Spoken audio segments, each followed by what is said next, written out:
Do you read me? Be advised, you are coming in weak and unreadable. Say again, Com Tower. This is Haji. Do you read me? Over. Pacho, this is Com Tower. I read you Lima Charlie. Com Tower, Com Tower. Request permission to launch and commence the field op. Over. Stand by. Pacho, permission granted. Say again, permission granted. Roger that. Launching podcast in 3, 2. You are now entering the field op with your host, Pacho Correa, Chief Warrant Officer 3, United States Marine Corps retired. Get some. Hurrah! Get some. Hurrah! What's going on, interweb? How's everybody doing? Another week gone by, and Baby Friday is upon us, or Friday's Eve, whatever, however you like to call it. I love to call it that. I don't know where I got that from, but fuck it, I like it. So, but before we get started, before we get to all the good stuff, and you're gonna want to hear this. And by the way, I would love to have you pop in the show. Maybe we, folks at the studio, maybe we could throw the link out there if you want to pop in. So I would love to talk to somebody about this if they've had something similar happen. I don't know, or throw your comments on the show. Anyways, this show is brought to you by Castle Global Services. At Castle Global Services, they have an array of an abundance of things available for your home or your business. Anything from security systems, both on residential and commercial side. Vivint, and right now they're having a special where the installation is free. Among other things, or you can get a free. You can add on an additional device, a camera, whatever tickles your fancy on that aspect.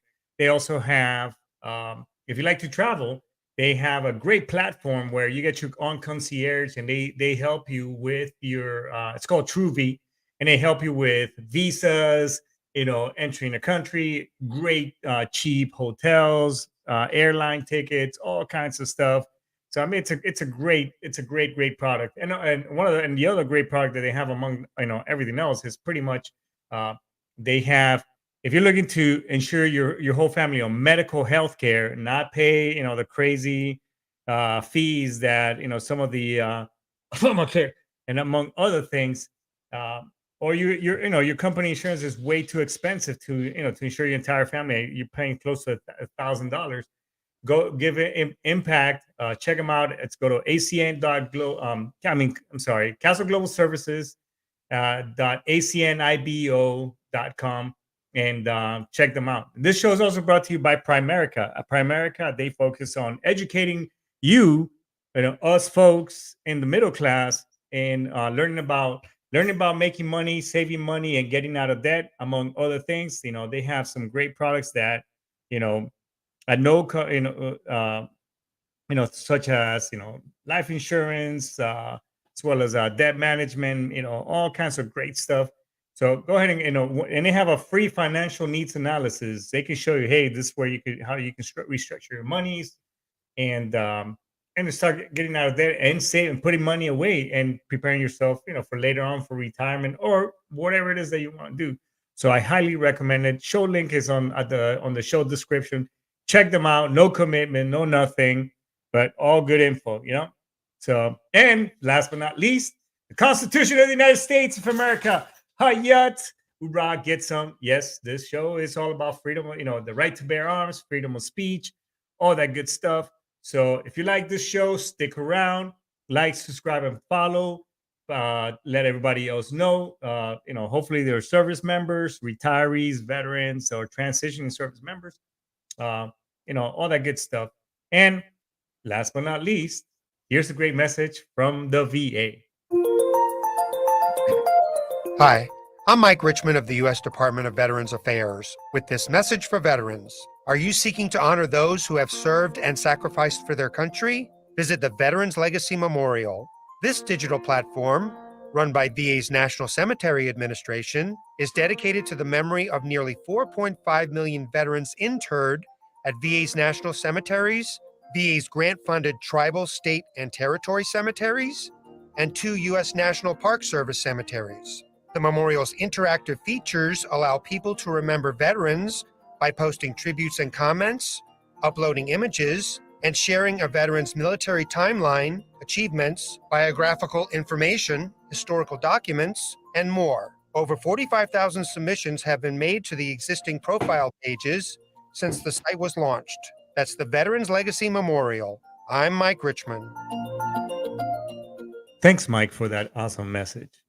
Hey, there's a lot of great things happening with the VA. So at this time, people should be running for the hills, not or towards the VA building, basically submitting a claim because now is the time to apply. You're more if you're seeking for that golden egg or golden ticket, that PNT permanent total. I mean, now is the time to do it. So I highly recommend. Uh, you submit your claim and get that clock ticking. And if you have questions about that, please feel free to hit me up. We'll be more than glad. Again, we're not a VA or a VSO representative, but we've just been through the grinder through and the rudiments of the system. So we just have a little bit of more knowledge, and we can certainly put you in touch with somebody who does. So, hey, with that being said, let's go ahead and kick this show. So, man, where do I start? Everybody remembers a few months ago when I first got my service dog. Now remember that PFC Taps. Um, he's my second service dog. We lost unfortunately we lost our other family member because that's what they become. They become part of your family. Um, he she got cancer and basically passed away is the bottom line. So it took me a while to get back into it, because it's just emotional attachment. I mean, I was a wreck, you know, having her gone. All right, it's all I can say. So finally, we got Taps. By the way, he's playing around, so whatever noise you hear, during the show, it's him doing its thing. Anyways, nonetheless, everybody, um, we had an incident back at the at a vendor where we were just minding our own business, getting some stuff done, and somebody decided. And again, the dog has got all this patches saying, "Don't touch me, don't pet me," blah blah blah, whatever. And this gentleman decided to keep trying to get my dog's attention until I pretty much in a very polite manner told him. So I'm just recapping the show from a few months back. So the dog did its thing. He helped me de-escalate myself, because I have in the past, I've lost my shit, my temper, and to a point where I pretty much blacked out. Luckily nobody got hurt, but at that point in time I was still with my kid's mom and I don't know how she was able to do it, but you know I was able to, nothing happened luckily, but had she not been there, I know I could have pretty, seriously hurt somebody along the way. Anyways, so why is the show called "Falling from Grace"? Well, unfortunately, I did kind of fall from grace this weekend. What we decided to go out to go grab a quick bite to eat. Not that far away from here, and I thought, I made the call, say, hey, you know what, because my dog is now, allowed to go to work after months of me. I had requested, but companies have to go through the process, and it's all lawyers and whatever. Because it's a big company that my regular 9 to 5 job that I work for. Anyways, so and the dog, usually, when it works all day. So we just, so here at home, it is, this is kind of like it's safe haven where he can be a regular dog and not be out, because once we put on that vest, he's on work mode, and he we have the words, the cue words and release words and blah, blah, blah. Anyway, so I just made the call of, hey, you know what? Let me go ahead and just let's go. It's right down the road. We're not going to be gone that long, and let's just go grab some chow, right? So we went again. It's the next exit. Or it's not that far. It's a mile and a half, if that. Not even, yeah, a mile and a half. Anyways, we had dinner. It was okay, not the best. By the way, we're still having a hard time finding good Japanese food here in South Florida, but let's just leave it as that. Anyways, I'm a sweet person. I love sweets. That's kind of like my kryptonite. So We went to an ice cream parlor, within walking distance. And we decided to go over there. So now we're in line and we're just hanging out. I'm minding my own business. A lot of us can, those of us who have either, in my opinion, who've been a recruiter or in combat or in stressful situations where you just kind of develop that instinct of, where you scan the area, um, just kind of, again, I just automatic for me. I just kind of look at people up and down, size them up, just kind of start to, one as a recruiter, I used to, screen to disqualify was the thing. And two, I just, hey, to me, and it's hard to turn off that switch, especially when you're in crowds. So, I'm just looking, okay, I'm just scanning the area and basically, this, all right, who's a target, who could be a target, who can, blah, blah, whatever, not trying to be Jason Bourne, but, that's kind of how we're wired. And a lot of us, I mean, if you still sit with your face with your, you facing towards the exit door and you know where the exit, the emergency exit and all that shit are, then you know what I'm talking about. Anyways, we're minding our own business, I'm in line. And again, the place is really small, really, packed inside. So the line goes outside and kind of circle. And when you go inside, you're kind of against the wall, and then it goes all the way to the other side, and then by the wall, and then boom, you're at the counter and you order your ice cream and you get out. Anyways, when we're finally there towards the end, excuse me, once we get towards the counter, I order my ice cream. I'm happy, hey, I'm about, and I'm on my, after that, I'm on my way to go hang out with my brother and, talk some shit, whatever. No big deal. Now there's a young couple, and I'll say young because, I am older than they are.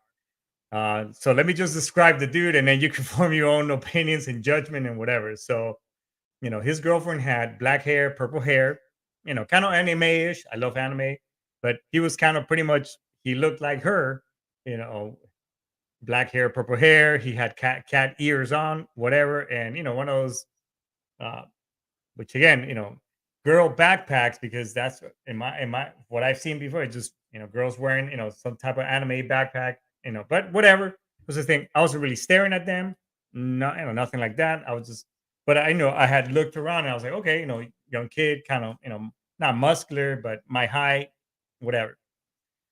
So my wife, and I just want to say that my wife, culturally, because she is Japanese, she's very, very, very respectful and overly polite. So, which is a great quality. So, as we were leaving, she was saying, "Excuse me, excuse me, excuse me," going out. And we're everybody entering the place. That yes, there was a second exit, but it seemed like the door was locked because everybody, because people were going around on the line was going around that door, blocking it. So people were going out the same way they were coming in, right? So, anyways, as my wife passes by them, I pass by, and the dude is like, "Excuse me," he said on a really dickish asshole way, and I was just like, as I was putting a spoonful of my second or third spoon of ice cream in my mouth, I was just like, and I turned around, I was like, hey, and I'm talking to him just like this, hey man, why would you say something like that? You know, my wife just walked by, and I know she said, and he said, well, you could have said excuse me. I'm like, no, she walked by. I know she said it, and this is the way everybody's going out. What do you want me to do? I'm like, so I said, hey, you know what? The same, I'm just gonna walk away, dude. Let's not do this. Hey, let's just leave it as that. So I turn around, and as I turned around, he's like, yeah, that's right, walk away. So I just kind of like stopped, and I just kind of smiled to myself, and I turned, I'm like, dude, why are you saying things like that, man? Why would you say something like that? Uh, what's your deal? I'm like, look, that door over there is locked. Everybody's going out the same way they came in. So, let's not do this. It ain't worth it, right? So I said, you know what? I'm walking away. We're done. This is done. So as I turned around, he's like, yeah, that's right. Walk away. Uh, so at that point, without even hesitating, I just said, hey, babe, uh, hold this for me. And I didn't, I wasn't talking. I turned around, and I immediately just with my now I can't recall because it just kind of seems hazy because everything was just pretty fucking quick. But I grabbed him by the throat, and I picked him up. That much I know. I don't know which it was my left or my right, but I was, I grabbed him by, and I was squeezing the living shit out of him. And I remember thinking to my, and I was pretty still cool, calm, inside. I was like, well, don't squeeze too hard because I don't want to hurt this fucker, right? So as I held him there, then I just brought him back down to the ground, and I slammed him down to the ground, and I was kind of on top of him, and I was holding. I was like, hey, you need to relax, calm the fuck down, and you know, let's just not do this. And my wife was kind of feeling later on. She said, hey, did you hear? I do recall her saying, hey, babe, let him go. I said, I can't. I couldn't because one, he was trying to hold on to my waist, or trying to hold on to me, and I knew this much that if I would have started hitting him, I wouldn't have stopped because I just see red, and then it would have been all over for him. I don't know what we're so as I kind of got up, he he kind of charged at me, because I was still holding on to him, and he pushed me. And then, I think we kind of pushed some people inside the store. This is all happening inside the ice cream store, and I kind of just hit how the window, the wall is made out of glass, just a glass wall. Kind of hit the wall, just hard, and then we turn around, and he pushed me back against the somewhat, his weight pushed me against the wall, but I'm still in control. So I just kind of squeezed a little harder, and I pushed him back down, and I just said, "Hey, man, I told you from the beginning I didn't want to do this. You need to calm the fuck down. This ain't." And some lady say, "Hey guys, don't calm down, whatever." Say, "Hey, look, this ain't worth it. I'm gonna release you. I'm gonna let you go, and we're fucking done. All right? Because I don't want this anymore." So I released him, and he didn't come back. But as soon as this girl stepped in front of him, he does the whole like he's gonna come back at me, and I've been looking at him, and I just kind of went like this. I'm like, really? After all that, we're still gonna do this? That we're out of here. So luckily the cops didn't come, which is good because I mean I didn't want that altercation. Now, when the few times that this happened, one, I haven't felt that amped up, since I was in combat, or deployed, and or when I blacked out, and those of us who kind of long for that, that adrenaline, man, it felt so, it felt very familiar. When I used to black out, I mean, and going through intensive outpatient program before I retired, um, I used to call that was my alter ego, and I used to call him the Hulk, and it just felt like that because I mean I felt like I was so amped up. I was already lock and load, ready to rock and roll, go kick doors and kick some fucking ass. That time, that was, hey, let's do this. It's go time. So and I'm trying all the techniques that my therapist, I was trying to, breathe heavy, trying to make my nostrils with my hands bigger to get more oxygen into my system, so I could, um, kick in my autosympathetic nervous system, so that way I could calm down because I was so amped up, and I was able to sit in the car and just kind of. My wife was like, "Hey, are you okay?" I don't know what happened. What was what happened, and I explained to her, and she's like, "I thought he was just asking questions," you know. So after all that, I was able to calm down. We're driving. I'm trying to enjoy my ice cream, but yeah, the initial, that whole moment, it felt great and very familiar, and it was like, yeah, it's freaking go time. Let's do this. On the other side, after the high, just the the coming down was just, I felt horrible. I mean, I literally, and somebody may think different, but I just felt horrible. One, cause and effect. I mean, here in Florida, everybody, you can conceal carry, all those things. Um, this kid could, I don't know, this guy could have, could have been carrying, he could have had a knife, could have, a lot of things could have happened. That was a consequence of my actions. You know what I'm saying? And two is just that, I gotta own the situation as well. Good, bad, or indifferent, oh well, you beat his ass and blah blah. Well, you know, to maybe I could say, we could go, okay, well, maybe I set up this kid for failure later on, where he's gonna be somebody else may do so, when he pops off, because again, how committed, when these things happen, when two grown men, go, or two grown people go at it. I mean, a fight can go in a many different ways, and how committed are you at that moment and during that time to that situation where it goes over beyond what it was intended to be, and somebody can get injured, somebody, there could be a fatality, whether you meant it or not, or hey, I was just going to teach him a lesson, in that moment, two people are locked in that moment in time, and you know there's consequence, for every action and every reaction, you know what I'm saying? So I just I felt horrible. And I share with and every week I have I speak with my therapist, and I share that with him, and we had to dive back inside as to, hey, what were the things, what led up, because it's all inside in me and in the individual, and what things have led to that. And he said, hey, look, yes, you went in to Colombia, to the farm, and you had somewhat, you disconnected, but was there any release? Which I did. I mean, I did do a lot of physical things, but because I've been going through some, I got into a car accident and all these other things before.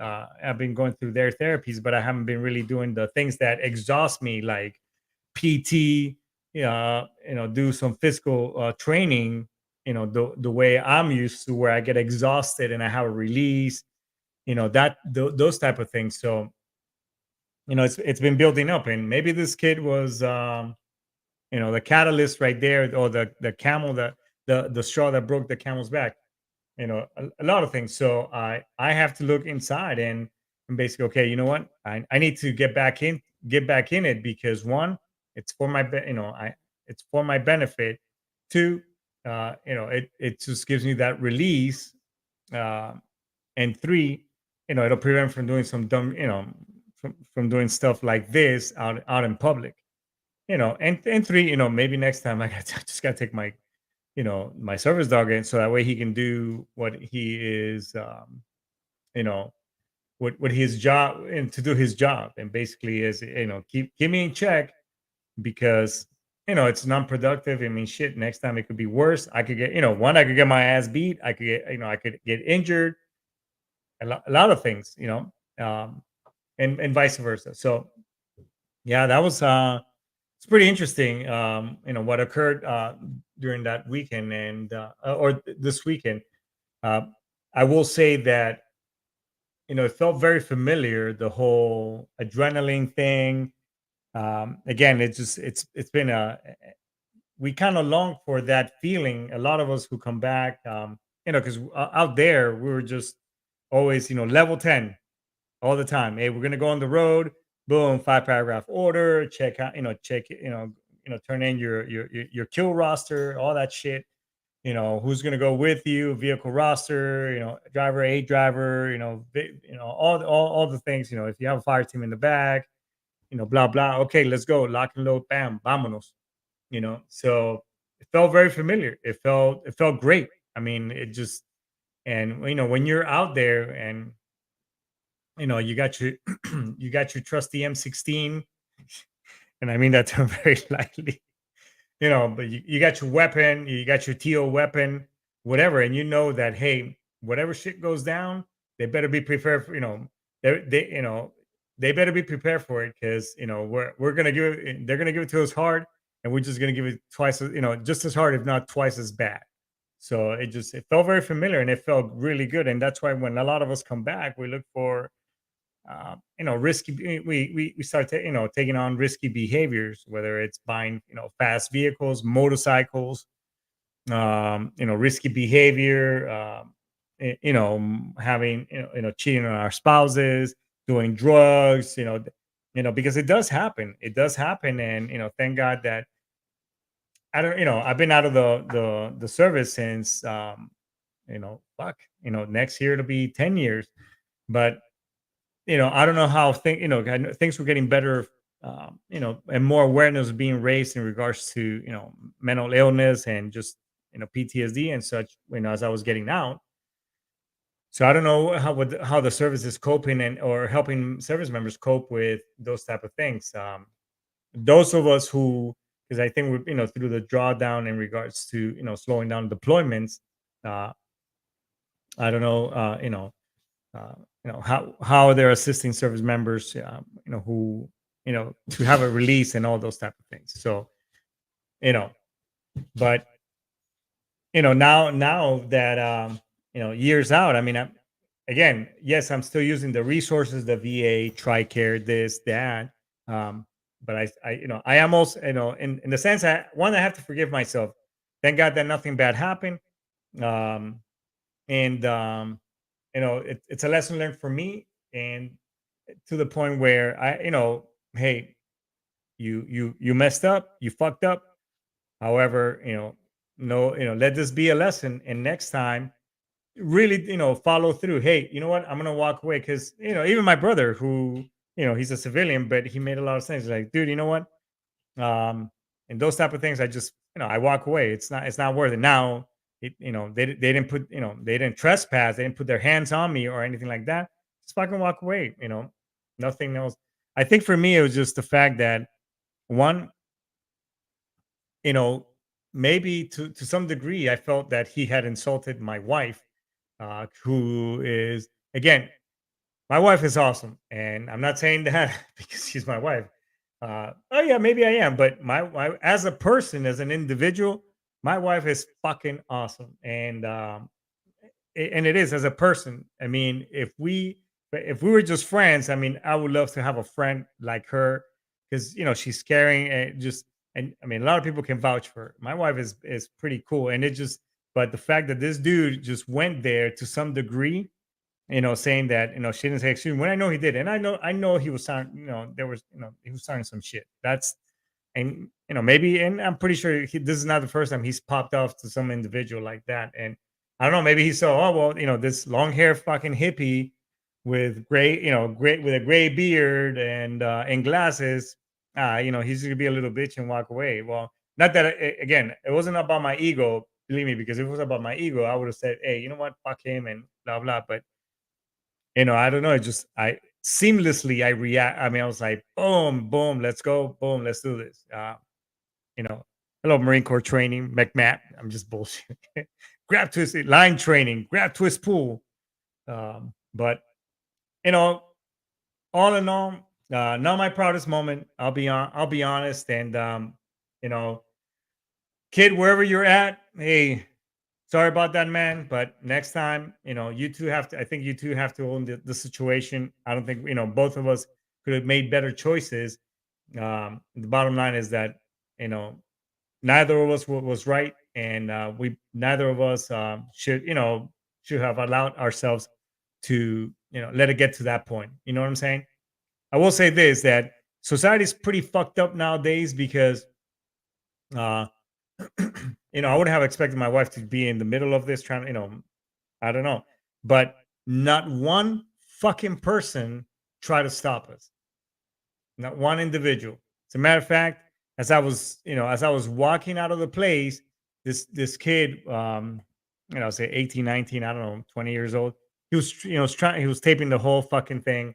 I don't know if it was on video or YouTube or social media, whatever.